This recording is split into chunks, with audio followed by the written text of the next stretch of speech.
Este capítulo es una presentación del gimnasio Planet Fit, el planeta de la salud, líderes en bienestar. En Instagram, @Planet Fit Spin, Avenida Blandín, Centro Comercial Blandín, La Castellana.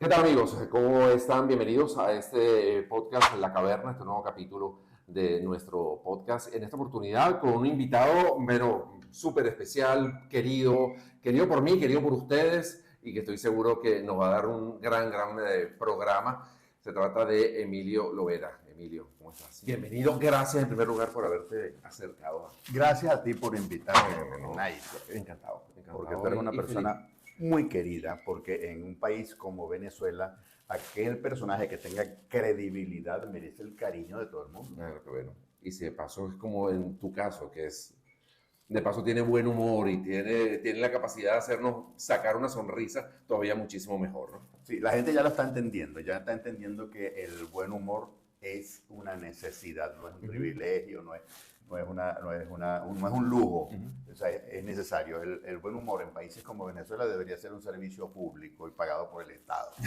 Obviamente eso no va a suceder, pero debería ser. Pero debería ser. ¿Qué es hacer humor en tiempos de crisis como el nuestro? ¿Es más fácil, es más difícil? Mira, nosotros en Venezuela nos acostumbramos desde las mejores épocas a reírnos de los malos momentos. Y esto cobra mucha vida en los malos momentos, porque nos enseña realmente, aunque hay muchas personas y contra eso luchamos, que dicen no es momento de reírse, nosotros le hemos enseñado y le hemos demostrado que son en estos momentos en los que hay que reírse, en los que hay que deslastrarse de todos los pesos que dejan los fracasos y las situaciones que son propiciadas por otras personas para levantarnos, para seguir caminando, para seguir luchando. Porque parece mentira, pero una sonrisa, un estallido de carcajadas es como el reseteo. ¿Tú te acuerdas de las computadoras antiguas que las desfragmentaban? Sí. Bueno, eso es una desfragmentación. Eso es ordenar los problemas, quitarlos, despejarlos y quedar dispuestos para empezar nuevamente. Eso es lo que produce. Pero claro, el humor requiere también de la persona que está recibiendo un cierto nivel de inteligencia, que entiende y que sepa reírse de sí mismo, ¿no? En estos tiempos uno siente que hay mucha gente que está como muy cargada de cosas negativas y no entiende que el humor puede ser, es una cosa sanadora, sino se termina sintiendo como agredido por algún comentario, por algún chiste. Bueno, lo que pasa es que, claro, tú estás hablando del humor fortuito, del humor con el que te tropezaste. Obviamente, tú decides qué hacer, pero si tú vas a un teatro y vas a pagar una entrada, pues probablemente estés cumpliendo con el tratamiento que se te recomendó. Okay. Entonces tú eres la persona más dispuesta a reírte, a abrirte a la risa, al chiste y a entenderlo. Es obvio que también la inteligencia tiene que ser del humorista para decidir qué va a decir con qué público. O sea, nosotros hemos sido entrenados en Venezuela para trabajar con todo público. ¿Tú siempre tuviste claro que querías ser humorista? ¿O eso te cayó? Me cayó. Okay. Me cayó. Yo nunca pensé que... O sea, yo vivía en una casa donde la gente dijo en alguna oportunidad, ¿tú crees que tú vas a vivir de esa mamadera de gallo? O sea, ya está claro que y ser humorista no era sí, una opción. Claro. No tuve chance de responderlo porque se murieron. pero sí, definitivamente, cuando tú haces bien las cosas, encuentras un nicho donde la gente te requiere, se necesita. Es una profesión que no tiene nada que ver con el robo, ni con el asalto, ni con el hurto, ni con la violación. Es simplemente hacer reír a la gente. Es una profesión antigua. Claro. O sea, de los juglares para acá, el cómico se ha visto hasta necesario en muchas oportunidades y sí se puede vivir del humor cuando lo haces bien. ¿Y en qué momento te diste cuenta tú que sí podías vivir del humor? No ya para los demás, para ti. Dice, bueno, de esto... Para mí, segundo año de bachillerato, okay. ocurrieron cosas como que había una competencia entre los más bonitos del salón, cosa que yo no estaba metido en ese ranking. Okay. Había una competencia donde estaban los más cerebritos, tampoco estuve ahí, tampoco en el de los más deportistas, pero sí estaba entre los 4 payasitos que siempre hay en cada salón, el que echa el chistecito, el que hace un comentario gracioso, pero había una diferencia entre mis comentarios y los comentarios de los otros 3 payasitos. y era que la gente hacía silencio y mandaba a callar cuando yo empezaba a hablar, para no perderse el chiste. Esa era la primera diferencia que yo noté. Y la segunda era que cuando los estallidos eran grandes de risa, ya todos presuponían que el culpable era yo. Entonces, por ejemplo, el profesor Febres Cordero, que era mi profesor guía, el hermano en esa época, hoy en día obispo, pero en aquel momento, Monseñor Febres Cordero, pero en aquel momento era el hermano de La Salle Febres Cordero. Cuando estaba escribiendo en el pizarrón de espaldas a la clase, y él oía un estallido de risas, lo primero que decía es, Lovera fuera. De una vez. Sin saber quién había sido el autor. Pero lo presuponía. Sí, pero lo presuponía. Este estallido es de los de Y en algún momento, Monseñor Febres Cordero se rió de alguno de tus chistes. Claro. O se reprimía para dar el ejemplo. No. En una oportunidad yo le propuse un trato. O sea, profesor, yo le voy a decir, sí, fui yo. Pero yo le voy a decir qué fue lo que dije y si usted se ríe, me deja. Y aprendiste a negociar. Se lo dije y se rió. Y no te mandaba para la dirección. Claro, porque yo siempre cultivé un tipo de humor donde la víctima se riera también. Ok. O sea, que la víctima sintiera esa cosa de, oye, qué malo fuiste, pero qué bueno el chiste. O sea, me dio risa. Pues. Y te estabas burlando del profesor Febres No, Cordero. en esa oportunidad no. En aquel momento siempre tenía algo que ver con la situación o con algún alumno o algo así. Ok. Sí. Y cuando te toca molestarte, ¿cómo se molesta? Mira, la gente yo tengo miedo a la gente que es así, sangre liviana y tal, como tú, porque yo me imagino que cuando se molesta, quiebran las paredes. A mí no me gusta el conflicto. Ok. Para nada. Yo rehuyo el conflicto de todas formas y de todas maneras. Yo lo preveo. Mira, yo le digo a mis hijos, mira, ser viejo es malo, es chimbo, ser viejo. O sea, ser viejo todo el mundo lo nota, pero lo único bueno de ser, te duele todo, no puedes hacer lo que hacías antes, una serie de cosas. Pero la única gran ventaja de ser viejo es que tú sabes todo. Ya tú sabes lo que va a pasar, ya tú lo presupones. O sea, yo hoy en día veo una persona que me saluda y ya yo sé cómo es, ya yo veo cómo mira, aparte que soy observador como los comediantes, ya yo veo cómo habla, qué dice, qué palabras utilizó y yo saco una conclusión. Y cuando se lo digo a mis hijos me dicen, no, pero papá, tranquilo, déjalo correr. Y pasarán 3 meses, 1 año y dice, tenía razón, el tipo resultó o la tipa resultó tal como tú dijiste. Entonces, bueno, pero se me olvidó lo que me estabas preguntando. No, que cómo te molestas. Cuando yo me molesto. Cuando yo me molesto, me retraigo y permito que la situación se enfríe dentro de mí, dentro de mi cerebro, para posteriormente tomar una decisión. Pero es un gran autocontrol, ¿no? Eso es definitivamente. Pero ese autocontrol lo tiene esas ganas de que el conflicto no exista. Ok, o sea, yo trato de hacer que esto no existió, esto no pasó, las consecuencias las acciones que yo pueda tomar ahorita, me puedo arrepentir, no quiero arrepentirme a estas alturas de mi vida de alguna acción que tome y que después diga, bueno, me pasé. No quiero nada de eso. No importa lo que yo sienta ahorita, lo que importa es lo que sienta después, porque ese sentimiento es el que va a perdurar. Estamos en un tiempo donde además hay como muchas sensibilidades y toda esta cosa de ser políticamente correcto. Uno ve ahora sketch, por ejemplo, de ustedes, de Radio Rochela, hace 20, 25 años, yo diría, son impensables. O sea, no solamente por el hecho que a lo mejor te metieras con el presidente de la República o que te burlaras del Papa, como hacía Laureano, y imitaba a Juan Pablo II maravillosamente bien, o no sé, o tú imitando a los portugueses o a los colombianos. Hoy pareciera que ese tipo de cosas no se pueden hacer. ¿Cómo lidian desde el humor con esas sensibilidades que hay en la calle? Bueno, nosotros siempre hemos tenido, y cuando hablo de nosotros, el grupo tradicional de comediantes de Venezuela y algunos que se han sumado a la comedia tomando en cuenta estas premisas. Nosotros nos metíamos hasta donde se nos permitía. Había un comité de censura en televisión en aquel momento que eran unas señoras encopetadas.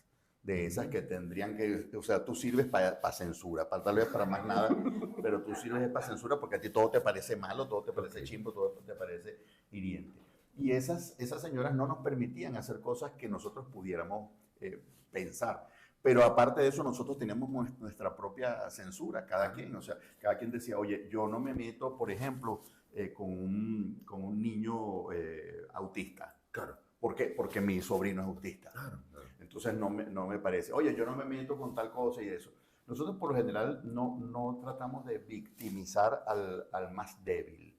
Eso es primordial. Otra cosa, en vivo no nos metemos con las mujeres. Okay. Eso es que, o sea, el humano tiende por naturaleza a proteger a la mujer. Y siempre a protegerla de un hombre. Entonces nosotros somos hombres sobre el escenario. Una mujer se mete con nosotros y nos puede decir lo que sea, nosotros no le vamos a devolver nada. A un hombre sí, porque el público nos lo va a exigir. Okay. O sea, Emilio, dile algo. Claro. Pero a una mujer se quedan así como esperando, hola, no le digas nada. Okay. Hay una especie de código social que hace que no está escrito en ningún lado, pero eso es humano y eso lo respetamos. Hay una anécdota que explica eso perfectamente, y es que estando en la Guacharaca, Laureano Márquez, vestido de papa, estaba haciendo un show. Él hacía una imitación del papa, pero magistral, una cosa fabulosa, y se ponía su traje y decía cosas que a nadie le molestaban, incluso los más religiosos no se molestaban. Pero había una señora de esa o sea, que se veía como recargada en el vestir y muy alicorada. Estaba con su familia ahí y empezó a insultar a Laureano porque le molestó que imitara al Papa, pero unos insultos a viva voz. Laureano trataba de concentrarse, pero él sabía que no se podía meter con la señora. La señora, al ver que Laureano no la estaba ignorando, pues decidió pararse para entrarle a golpe a Laureano. Oye. Y Laureano se puso así como un Cristo y esperó el castigo. Claro. Pero la señora se cayó de nalga. Se cayó el verbo caer, no callar. El verbo caer, se cayó. Tiró en el piso, vinieron los hijos a ayudarla. La gente se empezó a reír libremente.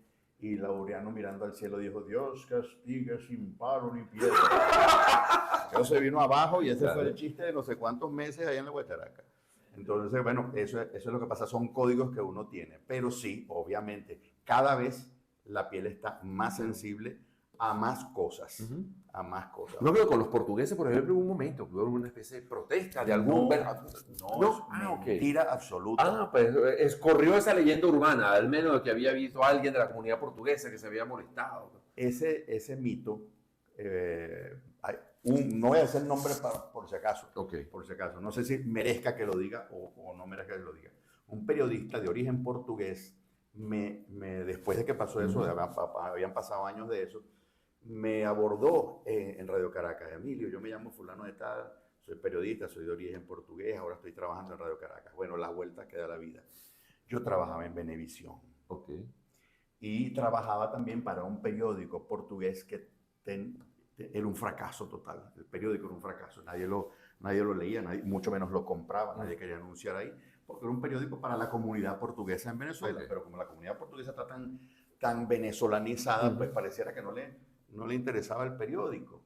Y para obtener una noticia amarillista, yo inventé lo de que los portugueses estaban molestos contigo. Wow.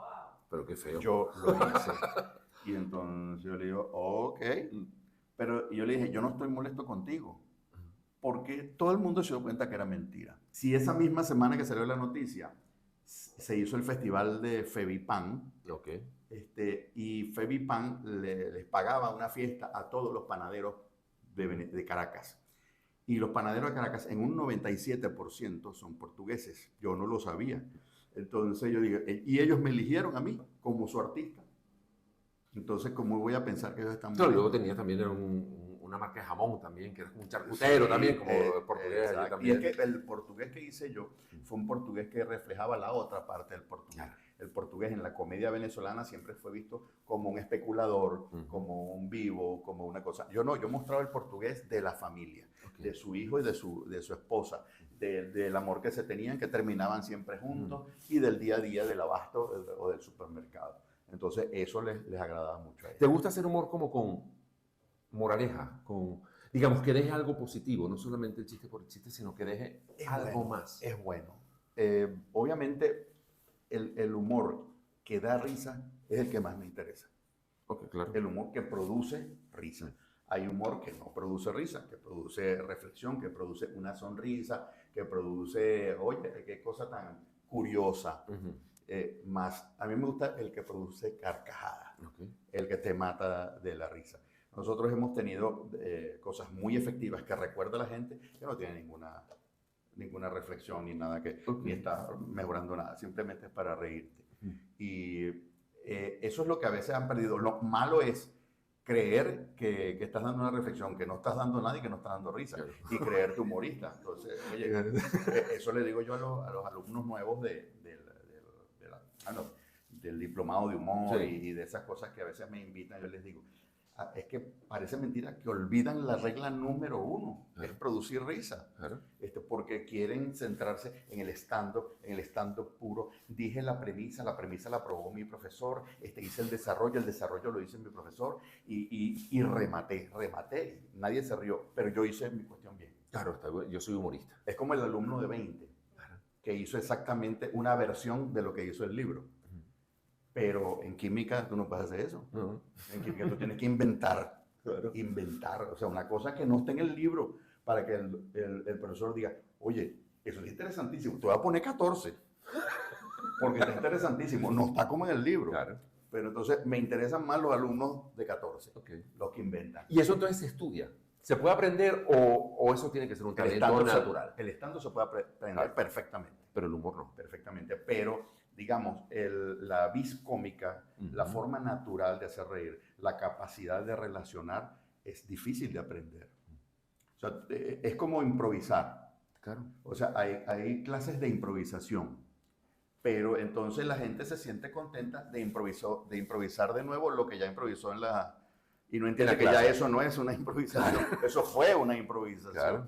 Pero la segunda vez que lo dice ya no es improvisación. O sea, una clase de improvisación sería, te voy a poner la misma situación y tú me vas a contestar lo que se te ocurra, pero no se puede parecer a lo de ayer ni a lo de ayer. Tienes que inventar algo nuevo. ¿Y tú te sientes más cómodo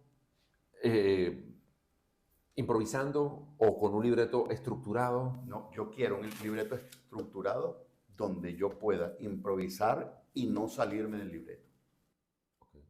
O sea, decir los equivalentes, buscarle las ramas a ese mismo tronco. Claro, porque te vas a encontrar con otro actor que está en lo mismo. Entonces tienes que mantener ese diálogo, claro. Que producto de la improvisación, pero tiene que mantener hacia dónde va el sketch, ¿no? Hay un género que nosotros le llamamos, entre nosotros, no es oficial, que lo llamamos género Rochela. Y resulta que descubrimos que es el mismo género de Saturday Night Live. Lo único es que el Saturday Night Live utilizan ellos apuntador. Entonces, cuando improvisan, obviamente están tratando de lastrarse lo que dice el apuntador y les cuesta mucho. Pero es así. O sea, yo tengo que improvisar de manera tal de que mi compañero se desconcentre y se ría. Eso causa una risa en el público inusitada, que aunque no sepa por qué nos estamos riendo, les da una risa. A mí siempre me paran, hoy en día, por el perrero. El perrero es del año 98, 97, que era el caperufrino y el perrero y el lobo, que íbamos a comprar, que estábamos reseñando, estábamos reflejando una parte de la sociedad juvenil en aquella época que se vestía así, que hablaba así, y que eran como, estaban en el aire. Entonces, a veces me pasaban una foto de Carlos Rodríguez con afro. Porque resulta que Carlos Rodríguez, uno pensaba que todo el tiempo que él había nacido calvo, no. Tuvo pelo. Bueno, tuvo un afro, pero el shock era tan cómico verlo con afro que yo le pasaba, mira esta foto que me mandaron, Ferrero, y él se volteaba porque él sí no tenía ningún aguante. Sí, él se orinaba de la risa, moqueaba, lloraba de la risa. ¿Quién te dio eso? Respóndeme tú de dónde salió esta peluca. Tú que me dices Tumusú a mí, tú eres el Tumusú. Bueno, y eso era absolutamente improvisado, eso no estaba en el libreto. Pero si cortaban, ya yo no sacaba esa foto. Ya se había perdido todo eso. Ya tenía que ir por otro, ya me tenía que ir por otro lado. Y digamos, eso, esa relación con los otros actores en el momento que pasa eso, ¿cómo se recompone? Porque claro, tú tienes tu habilidad y el otro tendrá la otra, y a lo mejor tiene una gran memoria para continuar con el sketch. Sí, bueno, había que recuperarse, había que recuperarse. Yo trabajaba con Nene Quintana cuando él hacía Mainina, y a mí me dan unos ataques de risa que yo no podía aguantar, porque él, primero que no se le entendía nada, y segundo que tenía una pistola 45 escondida en una bota vaquera. Tú veías una señora mayor portuguesa con una bota vaquera y una pistola metida ahí, toda vestida con un velo. Era demasiado cómico. Mira, ¿con algún actor que te hayas relacionado especialmente bien o especialmente mal también? Bueno, especialmente mal, no lo recuerdo. Okay. Siempre me relacioné bien con los actores, siempre traté de que hubiese armonía en el sketch. Es decir, lo más importante era el sketch, que el sketch saliera bien. De hecho, muchas veces yo les dije a los actores que estaban conmigo, mira, aquí puedes decir esto, si te parece. Okay. A mí me parece que eso va a dar risa. Algunos lo adoptaban, otros no. Algunos no lo adoptaban en la primera, en el ensayo, y después lo decían en la grabación. Okay. Cosa que sí les parecía, aunque les costaba admitirlo, pero les parecía bien. Pero siempre fue armonía. O sea, las veces que yo trabajé, que hice como pareja dentro de sketch con Nene Quintana, no fue muy bien. Con Juan Carlos Barry, no fue muy bien. Sí. Con Laureano Márquez, increíblemente bien. Con Carlos Rodríguez, siempre hubo armonía. Bueno, con Nora Suárez también. Con Nora, una pareja claro, fabulosa y además mítica. O sea, creo que pasarán los años y seguirá ese.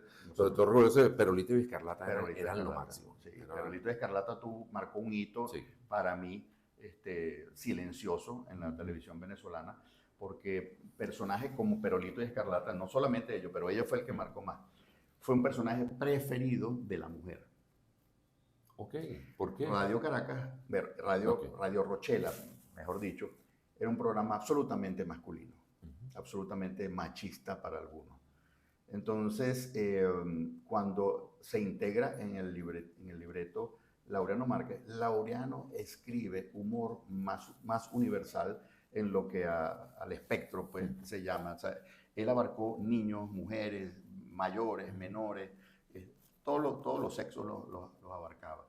Y Perolito y Escarlata, aunque que fue en origen una idea de él y mía, ya no lo escribió él. Lo escribía en principio Octavio Montiel, después lo escribió Yajaira González, después lo escribió, varios escritores fueron.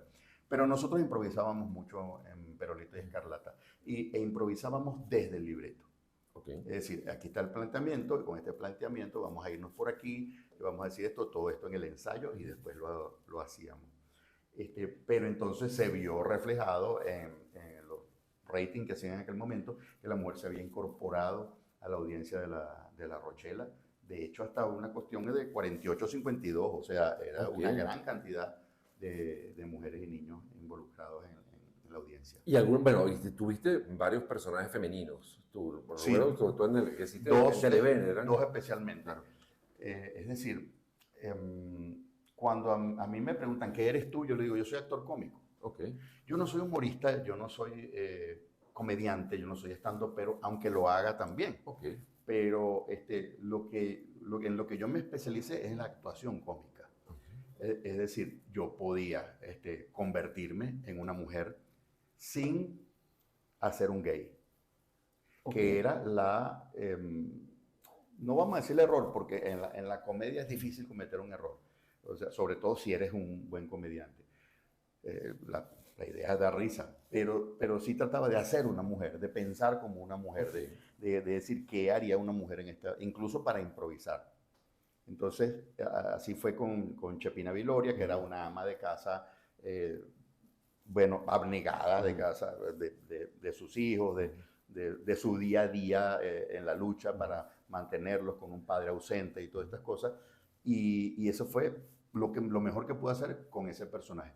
Y con respecto a Rufina, ya era otra cosa. Rufina era no solamente una mujer, sino era una animadora de un programa criollo, de un programa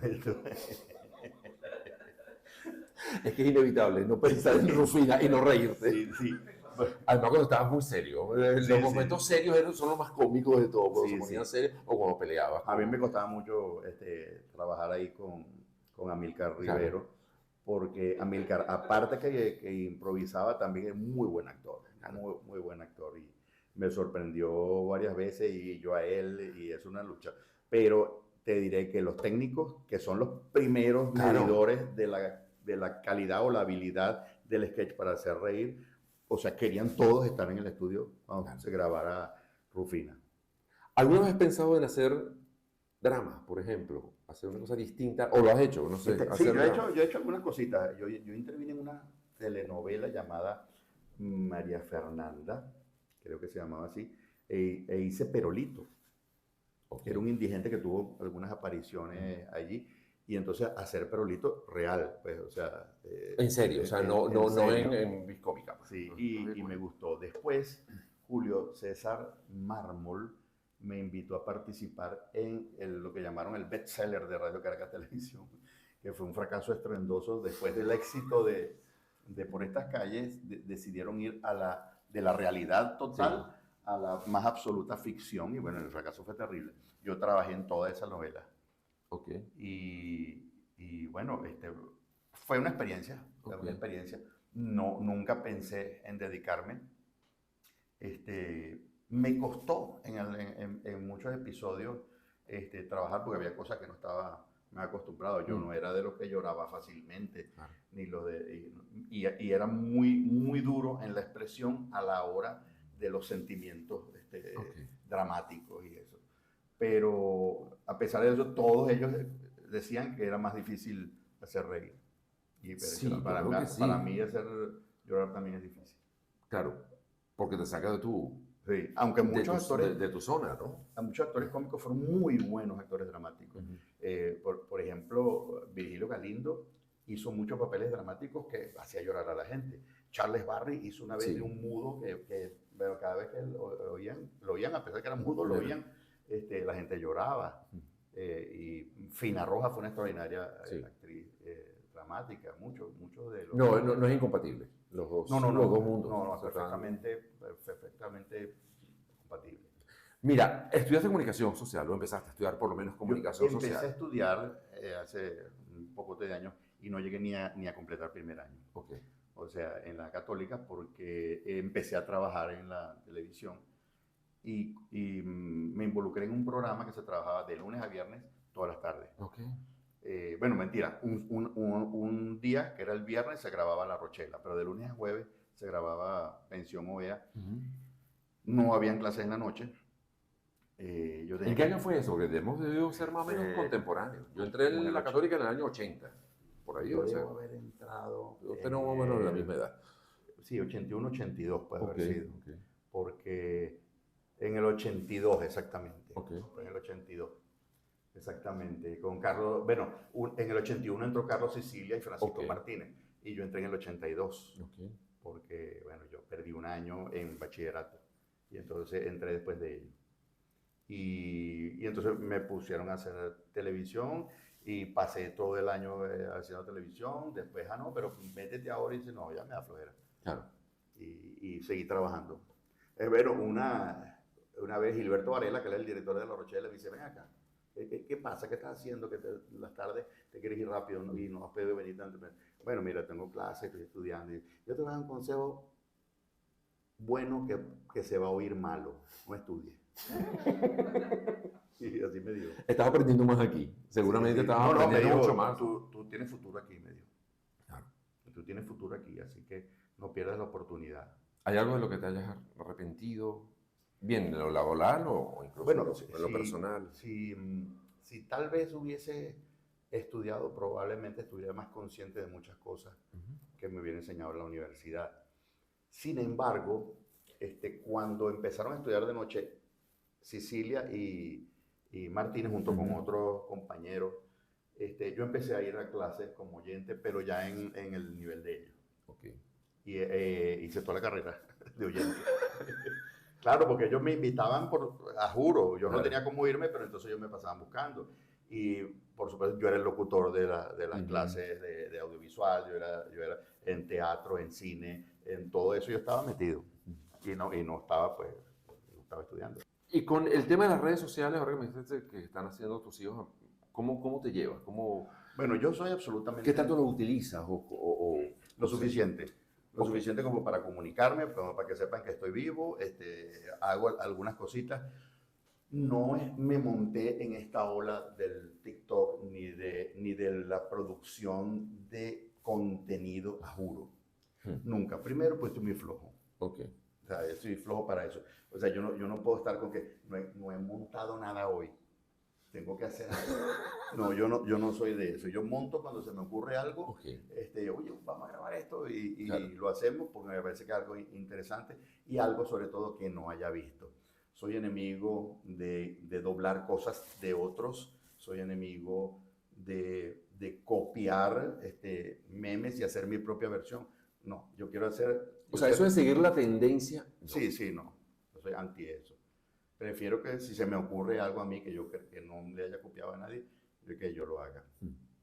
Y a la hora digamos, los canales de televisión nuestros están en un estado donde, por ejemplo, programas de humor ya no se ven, se ve de variedades y de entretenimiento, sí, bueno, pero humor muy poco, ¿no? El humor en estos tiempos, en esta época y en algunos sitios, por razones que son demasiado obvias, no es bien visto.